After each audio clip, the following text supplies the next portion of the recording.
계시록 20장 12절 내가 보니 죽은 자들이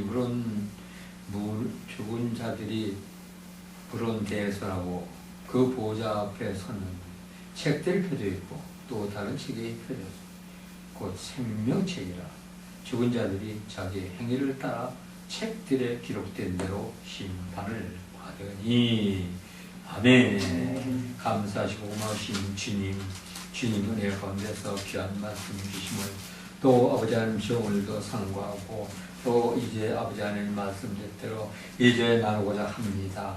주님 받아 주시옵고 이 말씀에서 큰 깨달음 주시고 이 말씀에서 하나님의 능력이 나타날 수 있게 하여 주시옵소서. 예수님 이름으로 기도드렸사옵나이다. 아멘. 연계시록 20장 6절에 보면은 이 첫째 부활에 참여하는 자들은 복이 있고 거룩하도다. 그들이 다스리는 권세가 없고 도리어 그들이 하나님과 그리스도의 제사장이 되어 1000년 동안 그리스도로 더불어 왕노들 하리라. 그렇게 말씀을 하십니다. 자, 이 말씀에서 보면 첫째 부활에 참여하는 자들은 둘째 사망이 없으며 그리스도와 함께 1000년 동안 왕노릇을 하는데, 그런데 이곳에 들어갈 때 그냥 들어가는 것이 아니라 심판을 받아야 한다는 것입니다. 계시록 20장 12절 오늘 주신 말씀에서 이제 보면 죽은 자들이 물을 대선하고 그와 보호자에 섰는데 책들이 펴져 있거든요. 책들이 펴져 있다고 했습니다. 또 다른 책이 펴져 있고 이 복수가 나옵니다. 책에 대해서. 곧 생명책이라. 죽은 자들이 자기 행위를 따라 기록된 대로 심판을 받으니 책에 기록된 대로 심판을 받는다고 했습니다. 우리가 하나님 나라에 들어가는 것도 그냥 그렇게 그냥 쉽게 들어갈 수 있는 것이 아니라는 거예요. 이 말씀에서 보면. 우리가 이 땅에서 예수를 믿고 행한 대로 바로 하늘의 생명록에 기록되어 있는데 그 생명책에 기록된 대로 바로 심판을 받아야 천국에 갈 수 있다는 것입니다. 책들이 여러 책들이 있다는 것입니다. 여기서 분명히 한 책은 생명책이라고 그렇게 나왔는데 그 다음엔 무슨 책인지 나와 있지는 않습니다. 행위록도 있고 여러 가지 책들이 있다고 그러는데, 생명책이라고 죽은 자들이 자기 행위를 따라서 기록된 대로 심판을 받는다. 그런데 그 책들에 기록된 대로 심판을 받게 되는데 그 심판대로 받는 대로 그렇게 천국에 갈 수 있다는 것입니다. 믿음 생활 잘해야 되는 것입니다. 마지막 때에 어서 주님 어서 오십시오. 주님 기다리는 사람들이 많을 것입니다. 그러나 기다리기 전에 그 믿음의 행위를 어떻게 했느냐가 더 중요하다는 것입니다. 다니엘 7장 10절에서 보면 뭐라고 그랬냐? 불이 강체로 불러 그 앞에서 나오며 그에게 수정하는 자는 천천히요 그 앞에서 시위하는 자는 만만이요. 그렇게 심판을 베푸는데 책들이 펴놓았더라. 책에 기록된 자들의 구원의 말씀을 하고 계십니다. 로마서 14장 10절에 보니까 내가 어찌하여 내 형제를 판단하느냐 어찌하여 내 형제를 없인 여기느냐 우리가 다 하나님의 심판대 앞에 서리라. 참 어떻게 보면 참 무서운 얘기이기도 하고 어떻게 보면 희망적인 말씀이기도 하고 어떻게 보면 정말 천국을 향해 가는 우리들에게 큰 힘이 되는 그러한 말씀이기도 합니다. 우리 모두는 너나 할 것 없이 하나님 심판대 앞에 서게 된다는 것입니다. 아멘. 그래서 히브리서 9장 20절에 보니까 한 번 죽는 것은 사람에게 정한 것이었고 심판이 있으리니 심판이 반드시 심판을 받는다는 것입니다. 심판을 받지 않고는 절대로 천국에 들어갈 수가 없다는 것입니다. 계시록 14장 11절에 보면 고난의 영계가 셋으로 올라가리로다. 짐승과 그 우상에게 경배하고 그 이름의 표를 받은 자는 누구든지 밤낮 쉼을 얻지 못하리라 하더라. 짐승의 표를 받게 된다는 것입니다. 그리고 그 이유는 이 짐승의 표는 바로 우리 모두의 삶 속에서 그 삶을 영위하는 데 가장 필요한 매매 수단이라는 것입니다. 그러므로 이것을 받지 않으면 도저히 생활을 할 수가 없는 거예요. 생활이 불가능합니다. 그래서 이 표를 받게 되는 것입니다. 그런데 이것을 받았을 때는 바로 전 3년 반 동안은 아주 자유롭게 살 수가 있다는 것입니다. 그리고 전 3년 반 동안에 이것을 받지 않은 사람들은 힘들고 어려운 삶에서 고통의 삶을 삽니다. 결국에는 후 3년 반 동안에 강제로 받게 된다는 것입니다. 그리고 이 물건은 지금도 나와 있고 앞으로도 계속 나와서 우리를 괴롭힌다는 것입니다. 그리고 그 물건은 바로 뭐냐? 지금 첫 단계로 나와 있는 것이 베리칩이라고 그렇게 이야기를 하고 있습니다. 그리고 이 베리칩은 어떻게 우리 몸에서 작동을 하느냐? 안테나, 그 GPS로 위치를 추적하며 16단의 숫자로 되어 있고 수명은 인간의 수명 80세에서 90세에 맞춰서 100년 동안 한다는 것입니다. 그리고 이 베리칩에는 전기 배터리가 사용되는데 그 배터리는 사람의 육체 체온에 의해서 충전된다는 것입니다. 참 그런데 우리 인간의 유전자는 약 35 개인데 그 가운데서 동물과 다른 유전자는 300만 개로서 이 300만 개가 만들어내는 특성은 제각기 다르다는 것입니다. 그리고 그 300만 개 중에서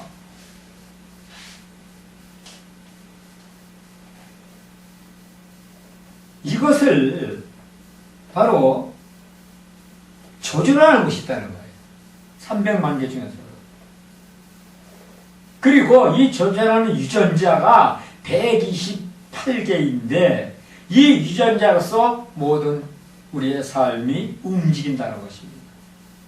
그런데 중요한 것은 이 128개의 유전자를 메모리 칩이라고 하는데 이 128개를 가지고 DNA 코드를 만드는데 이 128개 유전자를 집어넣어서 만든 것이 바로 메모리 칩이라는 것입니다. 그리고 이 세상의 모든 컴퓨터의 왕, 세계 여러 나라의 컴퓨터를 움직이게 하는 메인 컴퓨터가 있는데 이 컴퓨터의 이름이 문제라는 거예요. 세상의 모든 컴퓨터의 를 움직이게 하고 조정하는 그러한 컴퓨터의 왕, 그 이름이 바로 뭐냐? 동물의 이름인 베일이라는 것입니다. 베일. 그러면 사람은 누구나 인체 안에 들어가는 것은 절대 넣지 말아야 합니다. 레위기 19장 28절에 보면 죽은 자를 위하여 너희 살을 내지 말며 몸에 무늬를 넣지 말라. 나 여호와니라. 하나님께서 신 정결한 우리 몸에 이마, 손에, 팔에, 인체 모든 곳에 세상에서 오염된 물질 같은 것들을 넣지 말아야 한다는 것입니다. 그 베리칩을 하면 큰일 나요. 요한계시록 13장 16절에 보면 저가 모든 자, 곧 작은 자나 큰 자나 부자나 빈곤한 자나 자유자나 종들도 이마에 표를 받게 하고 누구든지 이 표를 가진 자 외에는 매매를 못하게 하니 이 표는 곧 짐승의 이름이나 그 이름이 수라. 짐승의 표를 받은 자. 그 사람들은 그 모든 것, 육체뿐 아니라 그 생각과 마음과 그 행동과 그 모든 삶을 악한 영에게 이미 내어 준 것입니다. 또 그뿐 아니라 악한 영의 권세를 이어받아 짐승을 경배하는 수단으로 쓰이게 된다. 그래서 합리화시키는 거야, 합리화. 그러므로 말미암아 다른 사람에게도 영향을 미치게 한다는 것입니다. 악한 영의 권세를 이어받은 짐승을 경배하는 수단으로 그렇게 쓰이면서 자기뿐 아니라 주변의 여러 사람들에게 바로 그것을 받게 하고 이어가게 하고 자기와 같은 그런 사람으로 살게 하는, 그렇게 이끌어 간다는 것입니다. 그리고 그 결과 끝은 뭐냐? 짐승을 경배하며 악한 영을 섬긴 대가는 곧 죽음. 그리고 죽음 뒤에는 바로 지옥이라는 것입니다. 우리는 말씀을 보고 예수를 믿고 가면서 정말 하나님께 주시는 말씀에 큰 깨달음을 가지고 지혜롭게 하나님을 잘 믿고 가야 합니다. 요한계시록 12장 2절에 보니까 15장 2절에 보니까 내가 또 보니 불 섞인 유리바타 같은 것이 있고 짐승과 그 우상과 그 이름의 수를 이기고 벗어난 자들은 유리바닷가에서 하나님의 검은 고를 가지고, 이 말씀을 보면 유리바다 곧 주님의 심판대에서 끝난다는 것입니다. 계시록 12장 6절에서는 그 여자가 광야로 도망해 거기서 1260일 동안 저를 양육하기 위하여 하나님의 예비하신 곳이 있더라. 하나님께서 예비하신 곳, 예배처, 예비처.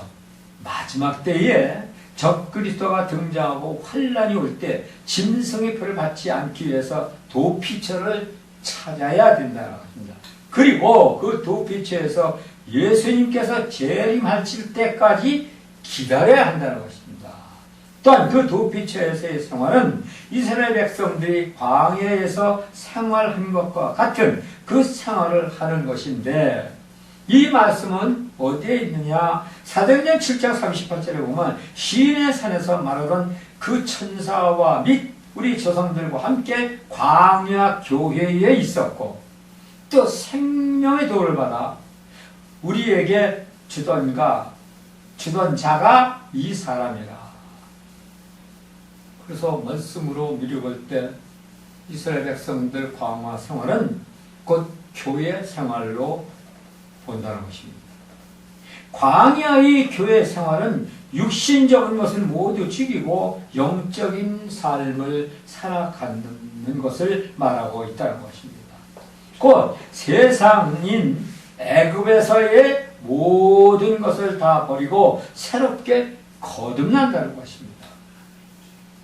출애굽기 16장 14절에 15절에 보니까 이슬이 마른 후에 광야에 지면에 작고 둥글며 서리 같은 것이 세미한 것이 있는지라 이스라엘 자손이 보고 그것을 무엇인지 알지 못하여 서로 이르되 이것이 무엇이냐 하니 모세가 그들에게 이르되 이는 여호와께서 너희에게 먹게 하신 양식이라고 했으며, 또 31절에 보면 이스라엘 족속의 그 이름을 만나라 하였으며 가시 같기도 하고 맛은 꿀 섞은 바 같더라. 이 말씀에서 우리에게 일용할 양식을 주셨다고, 먹을 거가 입을 걸 주셨다고 이렇게 말하죠. 곧 이 말씀이 뭐냐? 주신 만나는 말씀에 대한 순종의 의미를 이야기하고 있다는 것입니다. 출애굽기 16장 4절에 보면 때에 여호와께서 모세에게 이르시되 보라 내가 너희를 위하여 하늘에서 양식을 비같이 내리리니 백성이 나가서 일용할 것은 날마다 거둘 것이다. 이같이 하여 그들이 나 율법을 준행하나 아니하나 내가 시험하리라.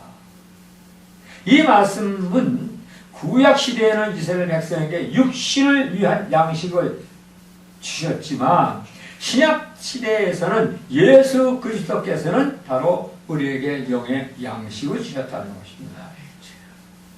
그러므로 우리는 모두 다 예수 그리스도께서 주시는 영의 양식을 먹고 성령 충만함을 받아 오늘도 천국의 소망을 바라보며 하나님의 나라를 이루어가는 자랑스러운 하나님의 백성이 되어야 한다는 것입니다. 마태복음 4장 4절에서 보니까 예수께서 대답하여 가라사대 기록되었으되 사람이 떡으로만 살 것이 아니라 하나님의 입으로 나오는 모든 말씀으로 살 것이라 하였으니 영의 양식을 말씀하시는 것입니다. 아울러 광야에서 하나님께서 이스라엘 백성에게 내리신 만나는 곧 말씀으로서 그 말씀의 양식을 먹는 성도들 모두가 그 말씀에 순종하려는 순종의 의미를 가고 있다고 볼 수가 있다는 것입니다. 그리고 그 말씀에서 순종을 하면 환난 때 예비처를 마련해 주심으로 성도는 그 예비처인 교회에서 말씀의 양식을 먹고 보호를 받으며 주님께서 오실 그날을 기다리는 것입니다. 마태복음 16장 18절에 보니까 또 내가 네게 이르노니 너는 베드로라. 내가 이 반석 위에 교회를 서르니 음부의 권세가 이기지 못하리라. 교회는 음부의 권세가 이기지 못한다는 것입니다. 그러므로 종말 때는 교회가 곧 예비처가 된다는 것입니다. 출애굽기 9장 4절에 보니까 나의 애굽 사람들에게 어떻게 행하였음과 내가 어떻게 독수리 날개로 너희를 업어 내게로 인도하였음을 너희가 보리라. 예배처로 가는 길은 하나님의 등에 업혀야 한다는 것입니다. 독수리 날개 사이로 안전하게 올라타듯 하나님의 등에 업혀서 예비처로 세우신 음부의 권세가 이기지 못하는 교회로 안전하게 피난을 해야 한다는 것입니다. 애굽에서 종로로 타며 노예로 살아가고 있던 이스라엘 백성들을 독수리 두 날개로 업어서 피할 수 있게 인도하신 것을 볼 수가 있습니다. 이와 같이 오늘날 우리도 이렇게 하나님의 등에 업혀서 피할 수 있는 신앙생활을 해야 한다는 것입니다. 그리고 그러한 신앙생활에서 신앙생활은 해도 되고 안 해도 되는 것이 아니라 꼭 해야 됩니다. 신명기 32장 10절에서 12절을 말씀해 보면 여호와께서 그들을 황무지에서 짐승의 부르짖는 광야에서 만나시고 호위하시며 보호하시며 자기 눈동자같이 지키셨도다. 마치 독수리가 그 보금자리를 어지럽게 하며 그 새끼 위에 너풀거리며 그 날개를 펴서 새끼를 받으며 그 날개 위에 그것을 엎는 것 같이 여호와께서 홀로 그들을 인도하셨고 함께한 다른 신이 없도다. 하나님께서는 황무지에서 짐승의 부르짖는 광야에서 만나시고 호위하시며 보호하시며 자기를 눈동자같이 바로 자기 눈동자같이 우리 하나님 백성들을 지켜주셨다는 것입니다. 또 그뿐만이 아니라 자기 새끼 위에 너풀거리며 그 날개를 펴서 새끼를 받으며 그 날개 위에 없는 것 같이 홀로 인도하신 것처럼 오늘날 우리도 마지막 종말 때 이렇게 인도를 해 주신다는 것을 말씀을 하시고 있는 것입니다. 출애굽기 13장 21절에서 22절에 보면 여호와께서 그들 앞에 행하사 낮에는 구름 기둥으로 그들의 길을 인도하시고 밤에는 불 기둥으로 그들에게 비치사 주야로 진행하시니 낮에는 구름 기둥 밤에는 불 기둥으로 백성 앞에 떠나지 않게 하니라. 하나님께서는 자기 백성들을 구름 기둥과 불 기둥으로 지켜주시며 보호하시는 방법을 가르쳐 주셨습니다. 이렇게 하나님께서는 모든 것을 다 이제 보여주고 지켜주고 인도해 주십니다. 그리고 이 구름 기둥과 불 기둥은 성경에서 의미는 구름 기둥은 주신 말씀이며 불 기둥은 성령으로서 구름 기둥과 불 기둥은 말씀과 성령 안에서 보호를 받음으로 말미암아 믿음을 지키며 그 말씀 속에서 하나님의 뜻대로 행하며 따라가야 한다는 것입니다. 요한계시록 12장 15절 17절에 보니까 여자에 대해서 뱀이 그 입으로 물을 강같이 터며 여자의 물에 떠나가게 하려 하되 땅이 여자를 놓아 그 입을 벌려 용의 입에서 터한 강물을 삼키니 용이 여자에게 분하에 돌아가서 그 여자의 남은 자손 곧 하나님의 계명을 지키며 예수의 증거를 가진 자들로 더불어 싸우려고 바다 모래에 섰더라. 여자와 그 여자와 남은 자손들은 환난 날에 예비체에 나가지 못한 남은 자들의 모습인데, 자, 이러한 자들은 마지막 때까지 싸워서 이겨야 한다는 것입니다. 그러므로 끝까지 천년왕국 생명줄인 믿음 안에서 싸워 이기며 승리를 하는 그런 믿음을 지켜야 된다는 겁니다. 하나님의 계명은 유대적이며 증거는 이방인들이 행하는데, 이 두 말씀에서 보면 이 두 말씀은 모래 위에 섰다고 볼 수가 있습니다. 그리고 그 이유는 계명이나 증거를 가지고는 아무것도 할 수가 없다는 것을, 할 수 있는 것은 오직 믿음뿐이라는 것입니다. 믿음도 없이 계명이나 증거만 가지고서는 마귀사탄과 대적을 할 수가 없기 때문입니다.